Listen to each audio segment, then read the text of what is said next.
ये पेटिशन जो है केवल पब्लिसिटी के लिए है, ना कि पब्लिक की चिंता के लिए है। सुप्रीम कोर्ट ने ये भी कहा है कि जब तक सर्वे नहीं होगा तब तक पता कैसे चलेगा कि भाई किसको कितना आरक्षण देना है। साफ साफ कहा है कि ये पेटिशन जो है केवल पब्लिसिटी के लिए है, ना कि पब्लिक की चिंता के लिए है।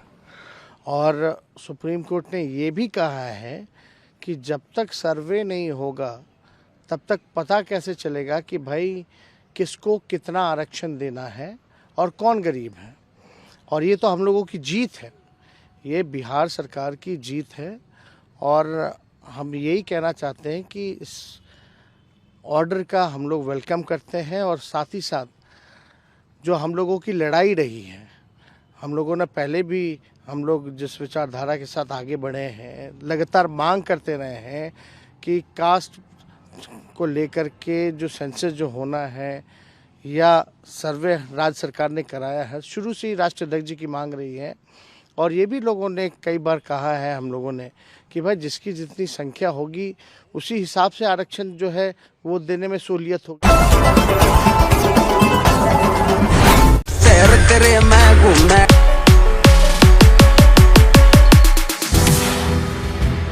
ये आनंद भाई हैं।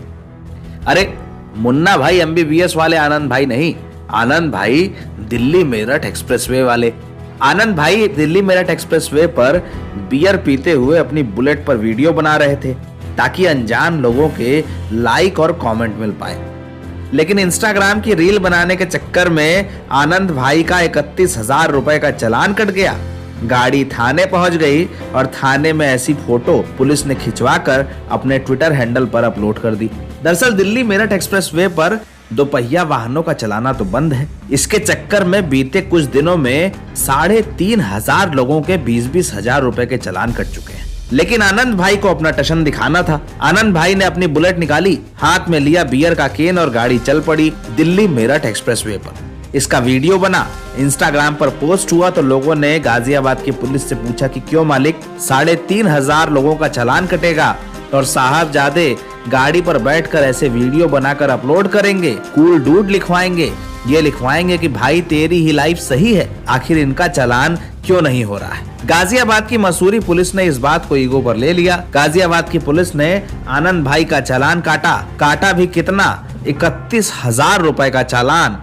उसके बाद आनंद भाई के घर पहुंचे, बुलेट को बुलाया, कहा ले चलो इसको थाने। आनंद भाई थाने पहुंचे, पुलिस ने फोटो खिंचाई और पोस्ट कर दी। अब आनंद भाई का सोशल मीडिया पर जलवा हो गया है, अच्छे वीडियो से नहीं, पुलिस की इस फोटो के कारण। पुलिस क्या कह रही है आखिर वो सुनिए, लेकिन ये बात भी समझिए कि जिस एक्सप्रेसवे पर 3,500 लोगों के 20-20 हजार के चालान कटे हों, उस एक्सप्रेसवे पर अगर गाड़ी दौड़ाएंगे तो क्या होगा। पहले सुनिए पुलिस ने क्या कहा। अच्छी रोड दे करके अपना वहां पर स्टैंड करने लगते हैं। अभी हाल ही में कल एक वीडियो वायरल हुआ था जिसमें हम लोगों ने 31,000 का चालान किया है। उस व्यक्ति को भी पकड़ लिया गया है तथा उनकी गाड़ी बुलेट को भी सीज कर दिया गया है। मेरा लोगों से अनुरोध है, खास करके जो नए उम्र के जो लड़के हैं, कि हाईवे सुरक्षित चलने के लिए, इस पर स्टंट करने के लिए नहीं है। इस पर स्टंट न करें, अपनी जान को भी और दूसरे की जान को भी जोखिम में न डालें। जो लोग अक्सर इंस्टाग्राम की रील बनाने के चक्कर में नियम तोड़ते हैं, जिन लोगों को इस बात का एहसास नहीं होता कि वो जिस स्थान पर हैं, वो रील बनाने के लिए भले ही अच्छा बैकग्राउंड और अच्छी लाइट दे रहा हो, लेकिन उसकी एक गरिमा और नियम है। वो लोग ये समझ जाएं कि उत्तर प्रदेश में पुलिस आपकी सेवा के लिए सदैव तत्पर है। रील बनाने के चक्कर में हवालात न पहुंच जाएं, इस बात का ध्यान रखें। उत्तर प्रदेश की पुलिस इस ठंड में आपको थाने पहुंचाने के लिए हर जगह नजर बनाए हुए है। उत्तर प्रदेश के सीएम योगी आदित्यनाथ शुक्रवार को बीजेपी के राष्ट्रीय अध्यक्ष जेपी नड्डा के साथ वाराणसी के प्रसिद्ध काल भैरव मंदिर में दर्शन पूजन करने पहुंचे। वाराणसी के प्रवास पर आए जेपी नड्डा सीएम योगी के साथ इस मंदिर में पहुंचे तो यहां पर विधि विधान से पूजा अर्चना की। लेकिन उसके बाद सीएम योगी जेपी नड्डा को अपने एक पुराने दोस्त से मिलवाने ले गए। ये दोस्त एक छोटा बच्चा था जो काल भैरव मंदिर के बाहर अक्सर डमरू बजाकर सीएम योगी का स्वागत करता था। दरअसल सीएम योगी आदित्यनाथ 9 जनवरी को वाराणसी के प्रवास पर गए तो यहाँ पर एक बच्चे ने डमरू बजाकर सीएम योगी का स्वागत किया। योगी इस बच्चे को देखकर रुक गए, उससे बातचीत की, उसका नाम पूछा और उसकी सराहना की। योगी के दिमाग में यह बच्चा उस वक्त से ही था। 9 जनवरी के 11 दिन बाद सीएम योगी बीजेपी के राष्ट्रीय अध्यक्ष जेपी नड्डा के साथ एक बार फिर वाराणसी पहुंचे। सीएम योगी ने यहां पर काल भैरव मंदिर के बाहर फिर इस बच्चे से मुलाकात की तो जेपी नड्डा से उसका परिचय भी कराया। योगी ने इस बच्चे की तारीफ की, उसकी प्रतिभा की तारीफ की, इस बात की भी तारीफ की कि उसने अंदर काशीत्व को बचा के रखा है, काशी की उस भावना को जो देवाधिदेव महादेव के परंपरा की संवाहक है। कहते हैं काशी का हर बच्चा महादेव का रूप है। कहते हैं कि काशी के हर रूप में शंकर है, काशी के हर कण में महादेव और काशी की हर भावना में हर हर महादेव का घोष। वाराणसी में सीएम योगी ने शिव के इसी रूप को देखा। महादेव के इस छोटे से गण को सीएम योगी ने अपने राष्ट्रीय अध्यक्ष से मिलवाया तो जेपी नड्डा भी इस बच्चे को देखकर उत्साहित नजर आए। काशी का यह रूप अनोखा है। सीएम योगी और जेपी नड्डा ने इस रूप को जीने की कोशिश की। काल भैरव मंदिर से लेकर बाबा विश्वनाथ के दरबार में माथा टेका, गलियों में चाय की चुस्कियां ली और काशी को फिर एक बार हाथ उठाकर हर हर महादेव का अभिवादन भी दिया। वाराणसी पीएम नरेंद्र मोदी का संसदीय क्षेत्र है।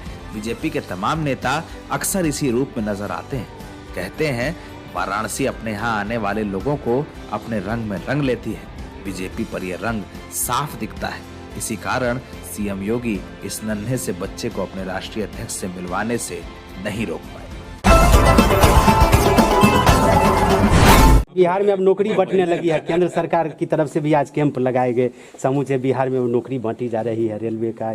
क्या कहेंगे आप लोगों का जो रोजगार का अभियान है उसी को लेकर के? जरा साहब, जब हम रेल मंत्री थे श्रद्धेय अटल जी की सरकार में, तो जरा उस समय का पता कर न लीजिए कि रेलवे में कैसे हम लोग कितना लोगों को नौकरी दिलवाए थे। और रेलवे में तो मिलना ही चाहिए सर। सबसे बड़ी बात है, वो बात और हम कहेंगे कि रेल का जो बजट था, हाउस में जब उसकी चर्चा होती थी, आपको मालूम है रात भर चलता था हाउस डिबेट। हम जब उसका जितने दिन हम रहे, रात भर जब आता था बजट और इतनी खुशी होती थी। और उस समय का समूचा अखबार को देख लीजिए, कितनी चर्चा होती थी एक एक चीज के बारे में, सब लोगों का रुख था। तो इसका जो निर्माण था, तो इसके लिए तो बताइए, रेलवे के लिए तो बहुत बड़ी चीज है ना। फिर से अलग बजट तो कहेंगे कि फिर रेलवे का तो करवाइए ना, बजट काहे के लिए अलग किए हुए। रेलवे का तो बड़ा इंपॉर्टेंस है, एक एक आदमी को आने जाने का रास्ता पहले से ही है। अब कितना ज्यादा विकसित किया गया, हम लोगों ने किया।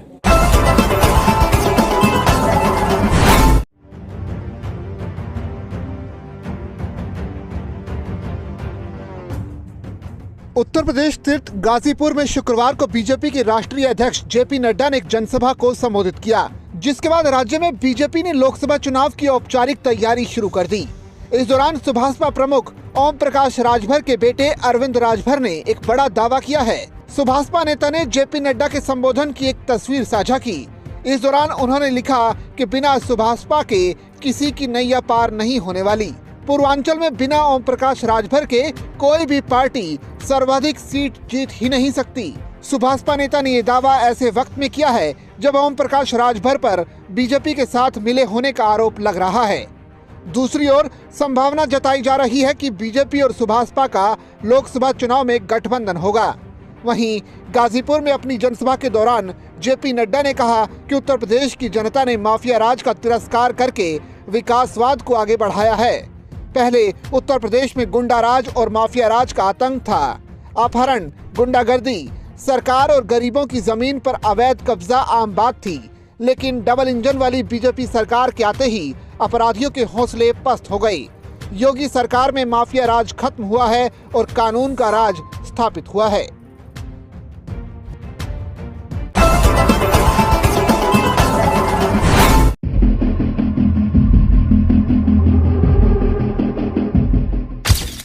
बच्चों के साथ ज्वेलरी शॉप पहुंची ये दो महिलाएं।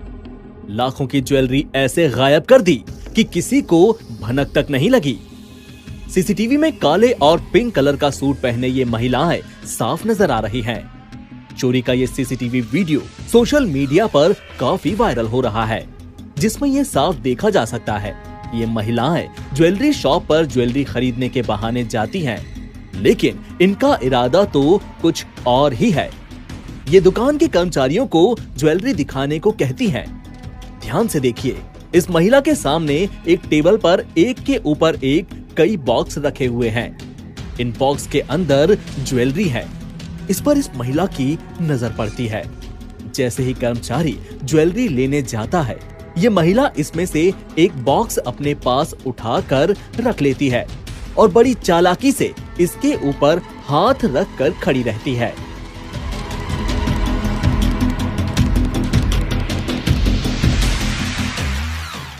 दुकान के कर्मचारी को अपनी बातों में उलझाकर रखती हैं।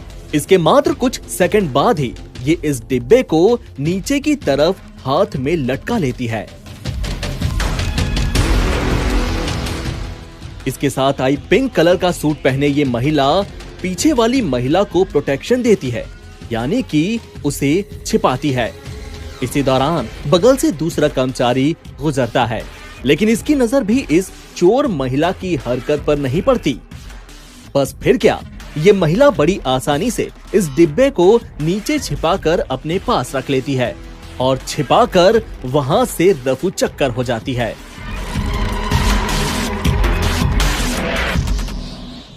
इस पूरी घटना का ये सीसीटीवी वीडियो देखकर पुलिस भी हैरान रह गई। ये मामला गुजरात का है। यहाँ चोरी करने में महिलाओं का एक गिरोह काफी एक्टिव हो गया है। मोरबी में एक ज्वेलरी के पास जेवर खरीदने के बहाने पहुंची महिलाओं ने व्यापारी की नजर बचाकर 2.5 लाख की ज्वेलरी चुरा ली।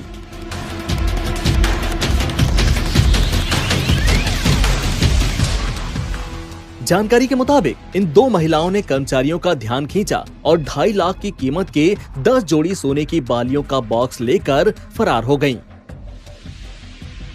व्यवसायी हार्दिक रवेशिया ने पुलिस शिकायत में कहा कि 15 जनवरी को वो और उसके चाचा अलकेश रवेशिया अंबाजी ज्वेलर्स नाम की दुकान पर थे।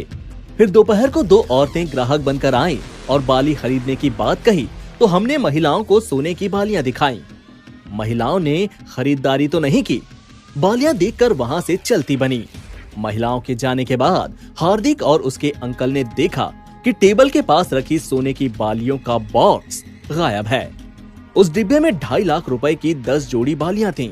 सोने की बूटियों से भरा बॉक्स नहीं पाकर व्यवसायी ने दुकान में लगे सीसीटीवी कैमरों में चेक किया, जिसमें चोरी साफ नजर आई। इस मामले में Morbi city A division police ने 2 अज्ञात महिलाओं के खिलाफ चोरी की शिकायत दर्ज की और दुकान में लगे सीसीटीवी कैमरों के आधार पर आगे की जांच शुरू कर दी। हमने पहले ही दिन से, जिस दिन इनकी मांग आई भी, उसी दिन से ही भारतीय कुश्ती संघ को नोटिस दे दिया था 72 घंटे में अपना जवाब दें, और ये उस दिन भी सुनिश्चित किया था कि खिलाड़ियों की उचित मांगों पर जो आरोप भी लगे हैं उस पर जवाब भी मांगा जाएगा और आगे की कार्रवाई भी की जाएगी। जो मांगे यहाँ पर रखी गई उस पर सब ने आम सहमति बनाते हुए तय किया है कि एक ओवरसाइट कमेटी का गठन किया जाएगा, जिसके नामों की घोषणा कल कर दी जाएगी। अगले 4 हफ्तों के अंदर अपनी जांच को पूरा करेंगे। जो भी गंभीर आरोप किसी भी तरह के, चाहे फाइनेंशियल हो, सेक्सुअल हरासमेंट के हो या बाकी हो, जो भी कहेंगे इनके सब की गहराई तक जाएंगे, जांच भी करेंगे और जो निर्णय बाकी करने की आवश्यकता होगी वो भी करने का काम करेंगे। उन्होंने जो खिलाड़ियों की जो हमारी बात थी, जो आवाज़ थी, वो सुनी है और एक निर्णय लिया है कि भाई हम एक कमेटी गठित करेंगे जो आपको 1 महीने में उसका रिजल्ट देगी। तो हमने पूरा विश्वास है कि इसमें निष्पक्ष जांच होगी और जो खिलाड़ियों की सुरक्षा की बात है, चाहे वो किसी तरह की बात है कि वो मंत्री जी ने बोला कि वो हमारी जिम्मेवारी है, क्योंकि पहले भी कुश्ती फेडरेशन के अध्यक्ष की तरफ से खिलाड़ियों को धमकी मिली है, तो सभी खिलाड़ी भी यही थे कि भाई हमने आवाज़ उठाई है और उससे डरे हुए थे उस चीज़ से। तो सभी को समझाया भी है, मंत्री जी ने आश्वासन दिया है कि हम आपके साथ हर कदम पे साथ खड़े हैं। और माननीय प्रधानमंत्री जी ने भी जितना भी खिलाड़ियों का सपोर्ट किया है पिछले साल, आप सभी ने देखा, जो पिछले साल जितने भी कंपटीशन हुए हैं, ओलंपिक, एशियन गेम्स जो पीछे साल गए उनमें, तो हमारा खेल काफ़ी ऊपर गया है। हम भी नहीं चाहते थे कि ये प्रोटेस्ट करें, पर हमारी भी मजबूरी थी कि भाई इतना पानी सर से ऊपर चला गया था कि हमें ये कदम उठाना पड़ा, क्योंकि हमारा भी ये साल बहुत ज़रूरी साल है। 2023 एशियन गेम्स है, ओलंपिक क्वालिफाई है, तो उसकी तैयारी करनी है। तो अभी मंत्री जी ने आश्वासन दिया है कि कुश्ती संघ को साइड करके जो कमेटी गठित होगी वही उसका निर्णय लेगी। तो मैं आपका धन्यवाद देता हूं मंत्री जी, हम सभी खिलाड़ियों की तरफ से, और हमें उम्मीद है कि इसमें आप हमेशा खिलाड़ियों के साथ खड़े रहेंगे, हमेशा उनकी जो जांच में जो 100% अच्छे से उसकी जांच करवाएंगे, निष्पक्ष जांच होगी उसकी। और आप सभी मीडिया कर्मियों का भी मैं धन्यवाद करता हूं कि आप सब ने हमारा 3 दिन जितना साथ दिया, क्योंकि आपके सहयोग की हमें सबसे ज़्यादा ज़रूरत थी। तो यही है कि हम अभी खिलाड़ी प्रोटेस्ट को बंद कर रहे हैं, क्योंकि हमें सरकार ने आश्वासन दिया कि आपके साथ न्याय होगा। तो हमारा वीडियो पसंद आया हो तो हमें लाइक करें, सब्सक्राइब करें और ज्यादा से ज्यादा शेयर करें। और हाँ, बेल आइकॉन दबाना ना भूलें ताकि हर खबर का अपडेट आप तक पहुंचे तुरंत। आप हमें इंस्टा, ट्विटर और फेसबुक पर भी फॉलो कर सकते हैं।